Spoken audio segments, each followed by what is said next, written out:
Sir junior NTR గారు రాజకీయాల్లోకి వస్తారా రారా అన్న చర్చ ఎప్పటి నుంచో కూడా జరుగుతుంది. అయితే జూనియర్ ఎన్టీఆర్ గారు స్వయంగా చెప్పారు ఇప్పుడు సినిమాల్లో బిజీగా ఉన్నారు, రాజకీయాల గురించి ఆలోచించట్లేదని. కాకపోతే మళ్ళీ ఒకసారి చర్చకు వచ్చింది. అది ఎందుకంటే సుహాసిని గారు ఎన్టీఆర్ గారి సోదరి నేను ఒక స్టేట్మెంట్ ఇచ్చింది, అవసరం అనిపించినప్పుడు జూనియర్ ఎన్టీఆర్ గారు రాజకీయాల్లోకి వస్తారు, ఇప్పుడు సినిమాలతో బిజీగా ఉన్నారని చెప్పేసి. అంటే మరి ఇప్పుడు వచ్చే అవకాశాలు ఉన్నాయా, పొలిటికల్ ఎంట్రీ ఇవ్వడానికి ఎన్టీఆర్ గారు కూడా సిద్ధంగా ఉన్నారని చర్చ జరుగుతుంది. మరి మీరేం చెప్తారు, వస్తారా ఎలా ఉంటుంది అనుకుంటున్నారు? నేను ఎన్టీఆర్ గారు అంటే నాకు కూడా చాలా అభిమానం. ఆయన ఈ మురుగు కాలువలో కాలు పెట్టకూడదని చెప్తాను. ఎందుకంటే ఈ రాజకీయం ఎలా వెళ్ళిపోయిందంటే ఎంత గొప్ప వ్యక్తినైనా ఎంత మంచివాడినైనా చెడ్డవాడిగా చిత్రీకరిస్తూ వాడి కుటుంబాన్ని కూడా రోడ్డు మీద లాగేసేటటువంటి పరిస్థితులు వచ్చేసాయి ఇప్పుడున్న పరిస్థితుల్లో. రాజకీయం అంత మలినమైపోయి ఉంది. అలాంటి మలినమైపోయినటువంటి రాజకీయాల్లోకి ఎన్టీఆర్ గారు రావాలని మేము కోరుకోం. ఎందుకంటే ఆయనకి ఇంకా చాలా ఫ్యూచర్ ఉంది, ఆయన ఇంకా చాలా సాధించేది ఉంది. ఇప్పుడు పాన్ ఇండియా హీరోగా గుర్తింపు తెచ్చుకున్నారు, త్వరలో చాలా గొప్ప హీరోగా నిలబడిపోతున్నారు. కాబట్టి ఎన్టీఆర్ గారు మా కోరిక ఏంటంటే ఎన్టీఆర్ గారు ఖచ్చితంగా సినిమాల వైపు ఉండాలి. రాజకీయాలకు వచ్చే అవసరం వచ్చినప్పుడు తప్పనిసరిగా రావాలని మేమే కోరుకుంటాం. ఇప్పుడు మాత్రం ఎన్టీఆర్ గారు రాజకీయాల్లోకి రావద్దు.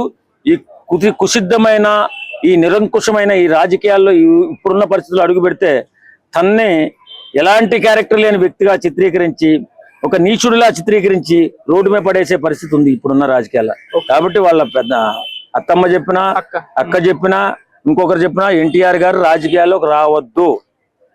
వారి అభిమానిగా వారి క్షేమాన్ని కోరి ఈ కుళ్ళిపోయినటువంటి ఈ రాజకీయాన్ని చూస్తున్న ఒక సామాన్యుడిగా నేను చెప్తున్నా, ఎన్టీఆర్ గారు రాజకీయాల్లోకి రావద్దు. ఇప్పట్లో ప్రజాసేవ చేయాలనుకుంటే మీరు అత్యున్నత స్థానానికి వెళ్ళిన తర్వాత ఆ తర్వాత మీరు ఒక స్థిరపడిన తర్వాత వచ్చి రాజకీయాలు చేస్తే అప్పటికైనా మారుతుందేమో రాజకీయం.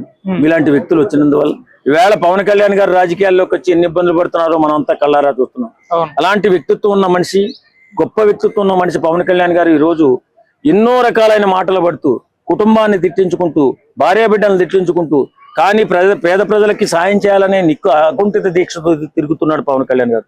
అలాంటి వ్యక్తిని కూడా వేళ రోడ్డు మీదకి లాక్కొచ్చి ఇష్టానుసారం మాట్లాడి చాలా చండాలం చేశారు. ఎలాంటి రాజకీయాలు మనకు అవసరమా అని అనుకుంటున్న తరుణంలో మీ ప్రశ్న వచ్చింది కాబట్టి నేను చెప్తున్నా, ఎన్టీఆర్ గారు రాజకీయాల్లోకి రావద్దు.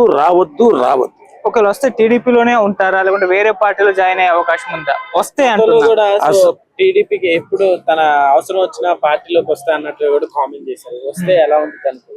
ఎప్పుడన్నా ఆయన అవసరం పగ్గాలు చేపట్టే అవసరం వస్తే టీడీపీలోకి వస్తారు నాకు తెలుసు. కానీ వస్తే అక్కడ లోకేష్ గారితో పోటీ ఉంటుంది అన్న ఒక చర్చ కూడా ఎప్పటి నుంచో జరుగుతుంది. ఒకరికొకరు పోటీ కాదండి, ఎవరు మంచితనాన్ని బట్టి వారి రాజకీయం ఉంటుంది, ఎవరు స్టామినాన్ని బట్టి వారు ముందుకు వెళ్ళిపోతూ ఉంటారు. ఎప్పుడైనా సరే ఎన్టీఆర్ గారి అండ కావాలి టీడీపీ పార్టీ కంటే టీడీపీ పార్టీ తరఫునే వస్తారు, ఇది మాత్రం confirm. Okay sir, thank you.